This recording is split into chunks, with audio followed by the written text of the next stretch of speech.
Welcome to Opvir online learning platform, your gateway to smart and flexible learning.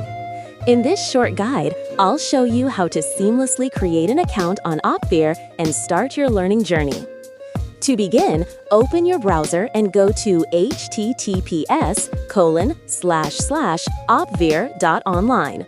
Once the page loads, look at the top right corner of your screen and click on the Register icon. The registration page will appear. Here, you'll need to fill in your email address, create a password, and confirm that same password in the next field. Make sure your password includes a mix of letters, numbers, or symbols, not just numbers. While registering, you might see some error prompts. For example, the password is entirely numeric. This means your password needs letters or symbols added. Or the two password fields do not match, which means your confirmation password isn't the same as the first one. Simply retype them correctly and continue. Once your information is correct, click the Register button. You'll be redirected to your new account dashboard after a successful registration.